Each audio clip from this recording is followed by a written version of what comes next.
Assalamualaikum warahmatullahi wabarakatuh. Teman-teman, mari kita mulai perkuliahan kita dengan membaca basmalah bersama-sama. Bismillahirrahmanirrahim. Baiklah teman-teman, ini pertemuan kita yang kedua untuk mata kuliah penelitian pendidikan. Nah, teman-teman, pada pertemuan yang kedua ini kita akan berbicara tentang hakikat penelitian pendidikan. Di semester yang lalu teman-teman telah belajar tentang dasar-dasar penelitian. Nah, mata kuliah penelitian pendidikan ini pada dasarnya merupakan kelanjutan dari mata kuliah dasar-dasar penelitian. Untuk mengetahui hakikat penelitian pendidikan, maka kata tanyanya adalah apa itu? Apa itu penelitian pendidikan? Untuk bisa menjawabnya, kita harus tahu dulu apa itu penelitian dan apa itu pendidikan. Sederhana saja, penelitian itu berasal dari kata teliti. Wah, dia orangnya teliti ya.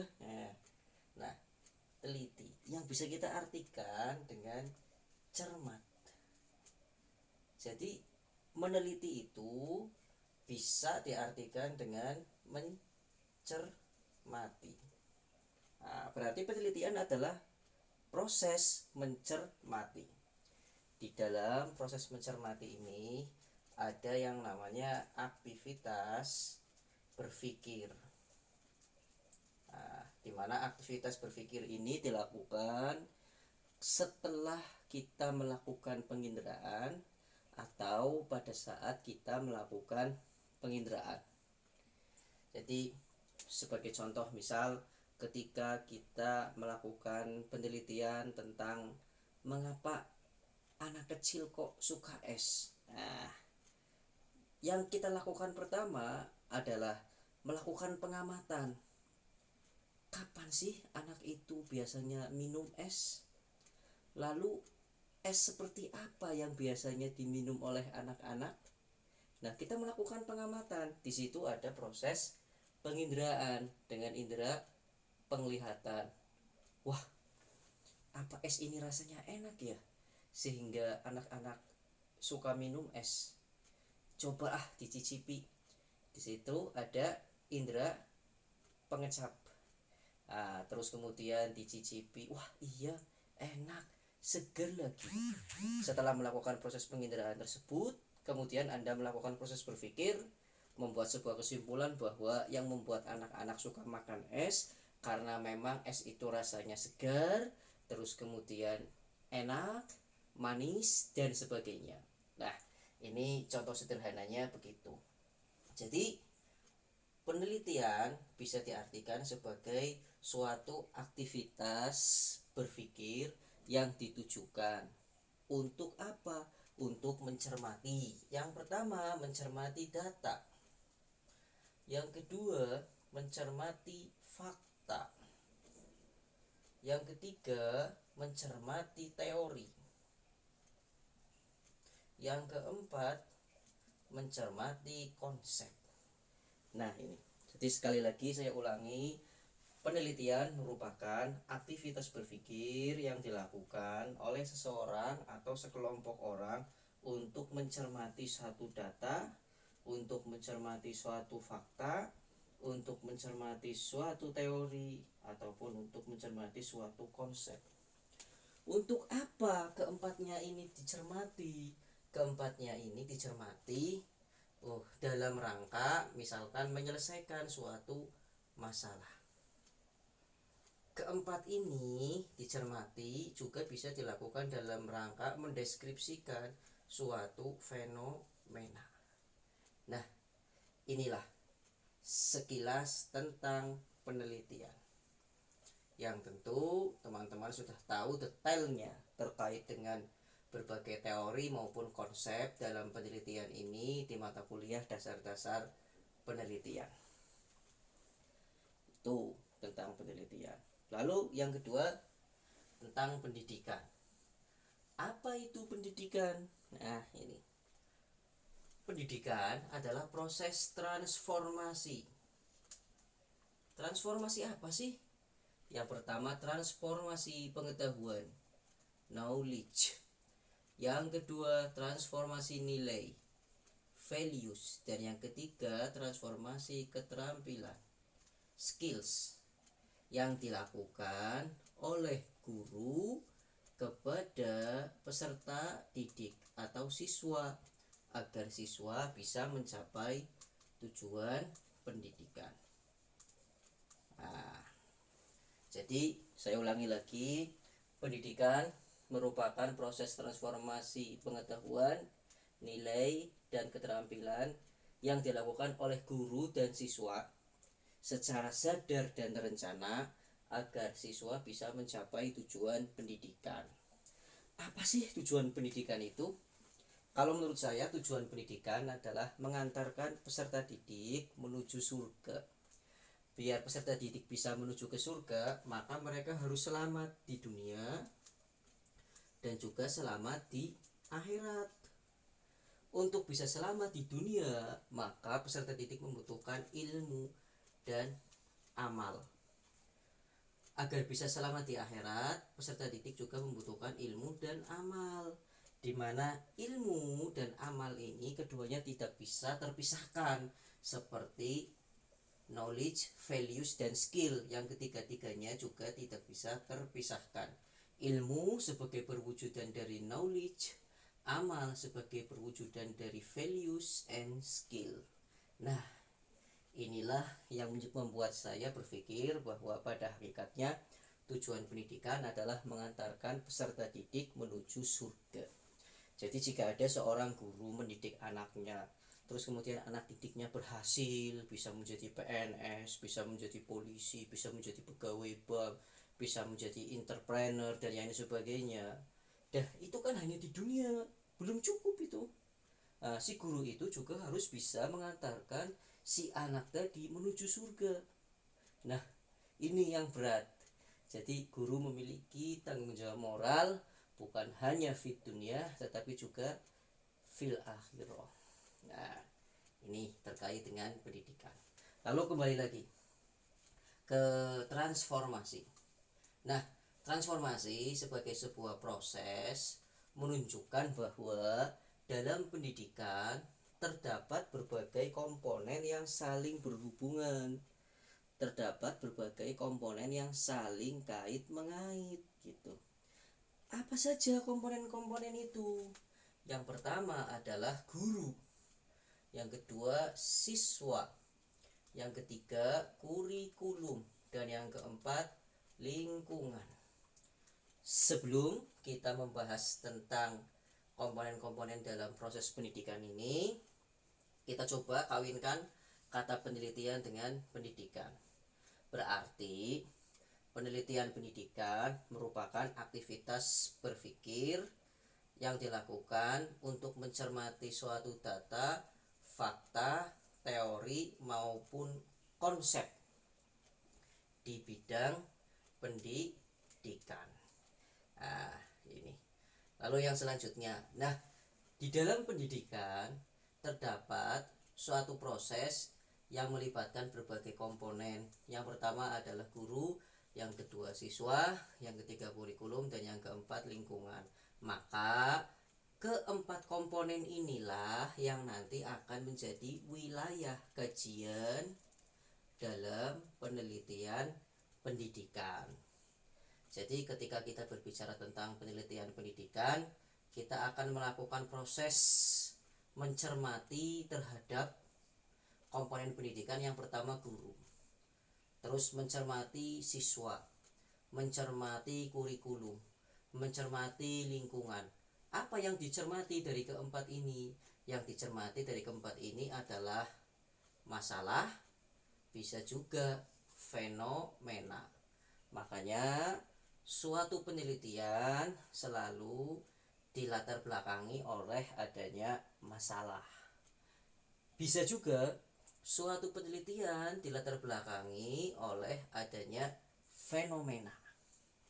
Nah, sebagai wilayah kajian, keempat komponen pendidikan ini memiliki subkomponen yang bisa menjadi subwilayah kajian penelitian di bidang pendidikan. Apa saja gitu. Misal, guru. Nah, guru.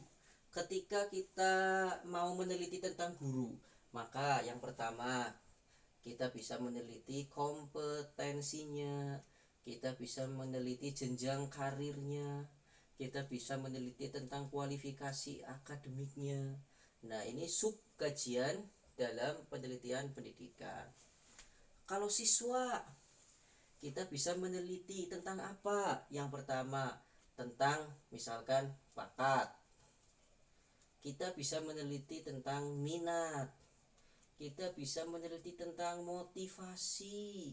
Kita bisa meneliti tentang hasil belajar. Kita bisa meneliti tentang prestasi. Nah, ini wilayah kajian siswa yang bisa menelurkan sub wilayah kajian ini tadi. Jadi kita bisa meneliti tentang bakat anak, bisa meneliti tentang motivasi anak, kita juga bisa meneliti tentang hasil belajar anak. Lalu kemudian yang ketiga, kurikulum. Apa sih subkajian dalam kurikulum? Misalkan pendekatan, metode, strategi, media, terus kemudian evaluasi. Nah, ini metode dan strategi sering sekali disamakan, padahal kalau menurut saya berbeda. Kalau metode itu hanya satu cara, tapi kalau strategi itu banyak cara. Jadi beberapa metode yang dijadikan menjadi satu proses, kemudian memunculkan yang namanya strategi. Nah, jadi kita bisa meneliti tentang metode, tentang strategi, tentang media, atau tentang evaluasi. Nah, ini misal. Lalu kemudian kalau lingkungan, sub wilayah kajiannya apa dalam lingkungan? Nah, sub wilayah kajiannya misalkan lingkungan, berarti lingkungan biotik, lalu lingkungan abiotik. Lingkungan biotik ini berarti kan makhluk hidup. Bisa taruhlah di sini hewan. Apakah hewan memiliki pengaruh terhadap proses pendidikan anak? Jelas. Nah, terus kemudian manusia atau masyarakat juga memberikan pengaruh gitu.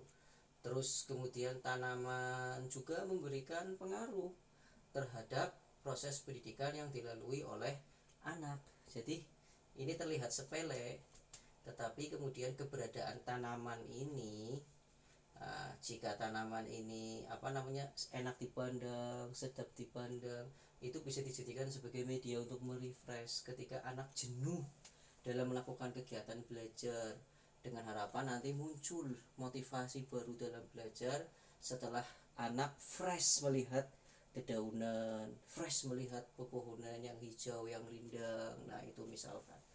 Bahkan kemudian alam ini sekarang dijadikan sebagai media pembelajaran dan sumber belajar yang utama di sekolah-sekolah alam. Coba kapan-kapan teman-teman nengok proses pembelajaran di sekolah alam yang memanfaatkan keberadaan lingkungan biotik maupun lingkungan abiotik ini. Nah, sarpras ini masuk dalam lingkungan abiotik. Nah, sarpras juga memberikan pengaruh terhadap proses pendidikan. Makanya sarpras ini juga perlu kita teliti. Nah, ini komponen pendidikan yang kemudian menjadi wilayah kajian dalam penelitian pendidikan, dan ini adalah sub wilayah kajian dalam penelitian pendidikan.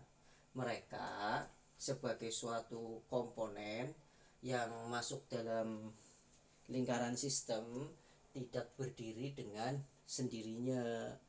Mereka saling kait mengait sehingga nanti ketika kita melakukan penelitian, kita bisa menggabungkan antara subwilayah dari satu wilayah kajian penelitian dengan subwilayah dari wilayah kajian penelitian yang lain.